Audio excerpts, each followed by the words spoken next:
Hi, everyone. Welcome to the Community Classroom. This is Dr. Tracy McCarthy, psychologist, attorney, and educator. We're going to be talking about California. We're going to talk about California's heritage very briefly with respect to the name of California and the implications for that name. Now, before we delve into this, we're going to talk about an important point here, and it revolves around American Indians, those who are identifying as American Indians.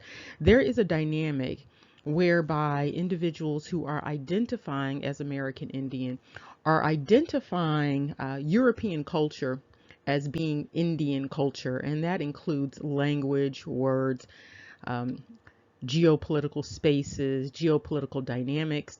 And it's very important for people to create a distinction between what is European, African, Asian, and what is actually indigenous to the Americas, meaning the first, growing out of the original. And so it's very important to keep those distinctions in mind because there have been indications of sort of appropriating French and claiming that it is an Indian language, appropriating all sorts of names from the Iberian Peninsula, and then claiming that those are actual indigenous names. Now, what may be happening is that individuals are identifying as indigenous, and if they have that name, they will assume that that therefore means that that is an indigenous name. It's an indigenous name as much as it applies to them, but the origin of the name, the indigenousness of the name is not in the Americas. French is not an American language. Scottish is not an American language. English is not an American language. Italian, Latin, we could go on, Greek for forever here. Those are not American languages. They have roots in other places, and people need to be very mindful of that. But what's probably happening is that people are getting their information from individuals who have either Iberian identity, Iberian heritage, and those individuals are providing the historical narratives, and then people who are identifying as American Indian are latching on to those narratives and then claiming those as American Indian language narratives. And so people need to be careful about that because people will say that they got the story from their ancestors, but I highly doubt that most ancestors of those who are identifying as American Indian gave them these narratives that include things related to the French or the Spanish as their indigenous American Indian heritage and culture. Now, while we are talking about primarily this land space known as California, that name California applies to a number of other places. And so we're just going to talk about that name in general in terms of its etymology and in terms of its geopolitical meaning. If you look closely at California and you dig into the history of it, and you look at the history of the United States, it's clear to see that California really is another word for caliphate. And so a caliphate is the rule or reign of a caliph or a chief Muslim ruler, an area ruled by a caliph. And you've also heard the word khalifa. And so one of the reasons why people dismiss this is because there is a dismissing of the impact of the colonizing of America and what that colonizing entailed. And so most people tend to think about England when they think about the colonizing of America. But that is not the totality of the colonizing of America. And a large portion of what would be considered the Americas has been colonized by Iberia, the Iberian Peninsula, people who are Iberian. And Iberians spread across Europe. And so it's not just in that discrete space that people think of as Spain and Portugal or Italy, a little bit of France. The Iberians are very much spread out, and they are the descendants of Japheth. Japheth. So we go back to that Japheth dynamic again. And so that's what we are looking at here. And people in the Americas may be a little bit reluctant to admit this, but there are a number of places in the Americas that are identifying as caliphates. And so if you look at the names and you deconstruct the names and you see the Arabic roots to the names, it becomes more clear.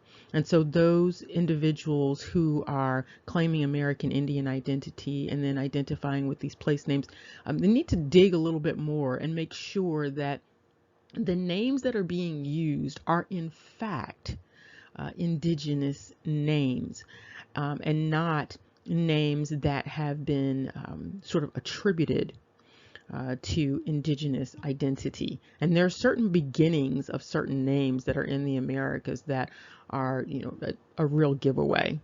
And so some people are resistant to look at that because they may be operating under some of those Morisco Marrano dynamics, and that might be what is fueling this. But this is the reality of what is really going on here. And so people really need to address that, look at it, consider it, and understand it.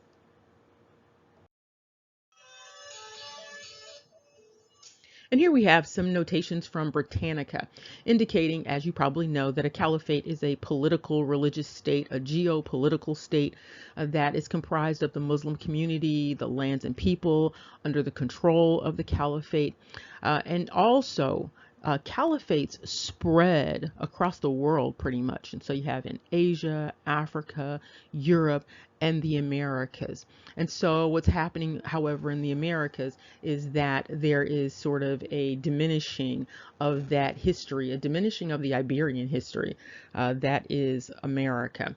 And so that is a part of the diminishing of that history. If you recall, we had a discussion about the line of demarcation for the Mauritanian races being the Rio Grande. And so some of the dynamics you see even at the border right now are related to the Iberian races sort of pushing up into the land space that is now understood as the United States. However, many of the land spaces that they are pushing up into, whether you're talking about coming from Central America or whether you're talking about coming from the Caribbean, the land spaces that they are pushing up into, some of those land spaces, again, have names that indicate a caliphate dynamic. And what's happening, however, is these caliphates are hidden under, or they have a latent identity, because what's covering it is often a Catholic identity, very specifically a Catholic identity, sometimes just a general Christian identity, but usually it's a Catholic identity because that's where the Morisco Marrano identity, that's what it was tied to. And here you have a notation about the decline of the caliphates. What's interesting is that it talks about this clash between the Mongols and Baghdad. And so you can see that there was this clashing. So that means that there was also a destruction of Baghdad related to the Mongols. And so when you have that, you also have that integration. And so some of the identity of what would have been Baghdad is now mixed with what would be also considered Mongol identity. And it's probably, there's probably a lot of evidence of this in terms of genetics. But this is what is noted about the caliphates when you're talking about over in the East. And so here are some of the takeaways related to California.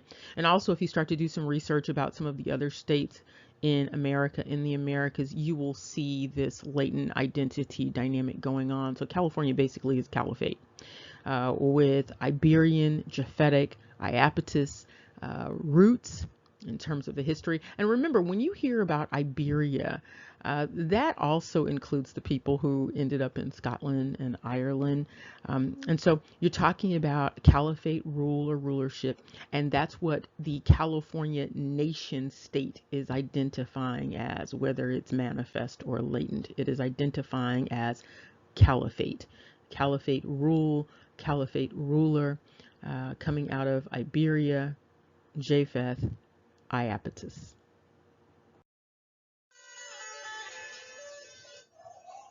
As we wrap up, remember, knowledge is power. Take care. See you soon.